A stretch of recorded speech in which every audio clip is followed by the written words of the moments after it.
சென்னை சேப்பாக்கத்தில் நடைபெற்ற ஐபிஎல் போட்டியில் ராஜஸ்தான் அணியை வீழ்த்தி சென்னை சூப்பர் கிங்ஸ் அணி வெற்றி வாகை சூடியிருக்கிறது. முதலில் விளையாடிய ராஜஸ்தான் அணி 5 விக்கெட் இழப்பிற்கு 141 ரன்கள் எடுத்த நிலையில் அடுத்து விளையாடிய சென்னை சூப்பர் கிங்ஸ் அணி இந்த இலக்கை மிக எளிதாக ஏற்றி தற்போது வெற்றியை தன்வசப்படுத்தியிருக்கிறது. இதன் காரணமாக பிளே ஆஃப் சுற்று வாய்ப்பையும் சென்னை சூப்பர் கிங்ஸ் அணி பிரகாசப்படுத்தி இருப்பது குறிப்பிடத்தக்கது. வெற்றியின் மூலமாக சென்னை சூப்பர் கிங்ஸ் அணி பிளே ஆஃப் சுற்றுக்கான வாய்ப்பை பிரகாசப்படுத்தியிருக்கிறது.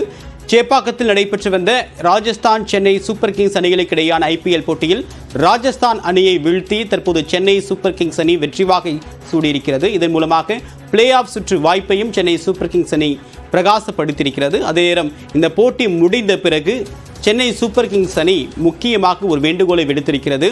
ரசிகர்கள் அனைவரும் மைதானத்திற்குள்ளேயே இருக்க வேண்டும் என்றும் மிக முக்கியமான அறிவிப்பை தோனி வெளியிடுவார் என்று சிஎஸ்கே அணி நிர்வாகம் சார்பாக கேட்கப்பட்டிருக்கிற நிலையில் தற்போது இன்னும் மைதானத்திலேயே ரசிகர்கள் காத்திருக்கிறார்கள். அந்த முக்கிய அறிவிப்பு என்ன என்ற எதிர்பார்ப்பும் தற்போது எழுந்துள்ளது. தற்போது நடைபெற்று முடிந்த ராஜஸ்தான் மற்றும் சென்னை சூப்பர் கிங்ஸ் அணிகளுக்கு இடையான போட்டியில் தற்போது சென்னை சூப்பர் கிங்ஸ் அணி வெற்றி வாகை சூடியிருக்கிறது. இதன் மூலமாக பிளே ஆஃப் சுற்று வாய்ப்பை சென்னை சூப்பர் கிங்ஸ் அணி பிரகாசப்படுத்தியுள்ளது. விவரங்களை நீங்க சிறப்பு சடையாண்டி விவரம் என்ன? முக்கிய அறிவிப்பு வெளியாகும் அப்படின்னு சொன்னாங்க. போட்டிக்கு பிறகு என்ன முக்கிய அறிவிப்பு? நிச்சயமா சென்னை சூப்பர் கிங்ஸ் அணி ஒரு அசத்தல் வெற்றியை பதிவு செய்திருக்கிறது. பிளே ஆஃப் சுற்று வாய்ப்பை பிரகாசப்படுத்தி இருக்கிறது. நிதானமான ஆட்டத்தின் காரணமாக சென்னை சூப்பர் கிங்ஸ் அணி 5 விக்கெட் வித்தியாசத்தில் வெற்றியை வசப்படுத்தி இருக்கிறது. சென்னை சூப்பர் கிங்ஸ் அணிக்கு சொந்த மைதானத்தில் கடைசி லீக் போட்டி என்பதால் மைதானத்தை சுற்றி சென்னை சூப்பர் கிங்ஸ் வீரர்கள் வலம் வந்து சென்னை சூப்பர் கிங்ஸ் ரசிகர்களுக்கு நன்றி தெரிவிக்கும் விதமான ஒரு சம்பிரதாய ஒரு வழக்கம் தற்போது கடைபிடிக்கப்படுகிறது. அந்த நிகழ்வின் போது தோனி மைதானத்தை சுற்றி சென்னை சூப்பர் கிங்ஸ் அவர் கையெழுத்திட்ட சென்னை சூப்பர் கிங்ஸ் வெற்றியை ரசிகர்களுக்கு வழங்குவார். அது மட்டும் இல்லாமல் பிராக்டிஸின் போது வலைப்பயிற்சியின் போது பயன்படுத்தப்பட்ட பந்துகளையும் ரசிகர்களுக்கு பரிசாக வழங்கக்கூடிய ஒரு நிகழ்வும் தற்போது நடைபெற இருக்கிறது. அதற்கு பிறகு ரசிகர்கள் இன்றைக்கு சென்னை சூப்பர் கிங்ஸ் அணியை நட்சத்திர வீரரும் பூல் கேப்டன் அழைக்கப்படக்கூடிய மகேந்திர சிங் தோனி அந்த நன்றியுரை வழங்குவதற்கு வாய்ப்பு இருக்கிறது. அது மட்டும் இல்லாமல் பிளே ஆஃப் சுற்று வாய்ப்பை சென்னை சூப்பர் கிங்ஸ் அணி தற்பொழுது நீடிப்பதன் காரணமாக சென்னையில் அடுத்த 2 போட்டி பிளே ஆஃப் சுற்று போட்டி மற்றும் இறுதிப் போட்டியும் நடைபெற இருக்கிறது. எனவே அந்த போட்டியில் மகேந்திர சிங் தோனி அவர்கள் களமிறங்குவதற்கு வாய்ப்பு இருக்கிறது.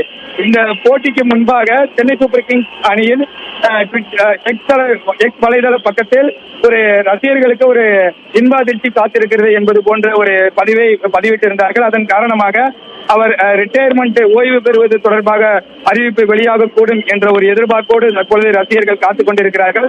மைதானத்தில் போட்டி நிறைவேற்ற பிறகு யாரும் வெளியே செல்ல வேண்டாம், ரசிகர்கள் யாரும் வெளியே செல்ல வேண்டாம், மைதானத்திலேயே அமர்ந்தீர்கள், அவர்களுக்கு இன்ப அதிர்ச்சி காத்திருக்கிறது என்ற ஒரு தகவலை எக்ஸ் வலைதள பக்கத்தில் சென்னை சூப்பர் கிங்ஸ் நிர்வாகம் பதிவிட்டதன் காரணமாக அவர் ஓய்வு அறிவிப்பை வெளியிடுவாரா என்ற ஒரு எதிர்பார்ப்போடு காத்துக் கொண்டிருக்கிறார்கள். எப்படியும் மகேந்திர சிங் தோனிக்கு நிறைய உடல் ரீதியாக நிறைய பிரச்சனைகள் இருக்கிறது. காலில் அவருக்கு காயம் இருக்கிறது. அது மட்டும் இல்லாமல் 42 வயதாக இருக்கிறது. இதற்கு பிறகும் அவர் களமிறங்கு அடுத்தடுத்த தொடர்களில் விளையாடுவாரா என்ற ஒரு கேள்விக்குறியும் இருக்கிறது. எனவே இந்த தொடரோடு அவர் விடைபெறப் போகிறார். அடுத்து சென்னை சூப்பர் கிங்ஸ் அணியின் மென்டராக அவர் செயல்பட போகிறார் என்ற ஒரு அனுமானத்தோடு இந்த எதிர்பார்ப்போடு தற்பொழுது ரசிகர்கள் காத்துக் கொண்டிருக்கிறார்கள். ஓய்வு அறிவிப்பை வெளியிடுவாரா இல்லையா என்ற ஒரு கேள்விக்கு சற்று நேரத்தில் அவர் விடை தர காத்திருக்கிறார். இருப்பினும் வழக்கமாக நடைபெறக்கூடிய அந்த சம்பிரதாயம் தற்பொழுதே நடைபெற இருக்கிறது. மைதானத்தை சுற்றி சென்னை சூப்பர் கிங்ஸ் வீரர்கள் அனைவருமே வந்து ரசிகர்களுக்கு ஒரு நன்றி தெரிவிக்கும் நிகழ்வு தற்பொழுது நடைபெற காத்திருக்கிறது. சென்னை சூப்பர் கிங்ஸ் அணியோட தோனி அப்படின்ற பெயர் இடம்பெறுது அப்படின்றது வெறும் ஒரு செய்தி இல்லை, அது ஒரு எமோஷன். அதை எப்படி ரசிகர்கள் எடுத்துக்கொள்ள போகிறாங்க அப்படின்றதெல்லாம் நம்ம தொடர்ந்து பார்க்கலாம். உங்களுடைய விரிவான தகவலுக்கு நன்றி சடையாண்டி.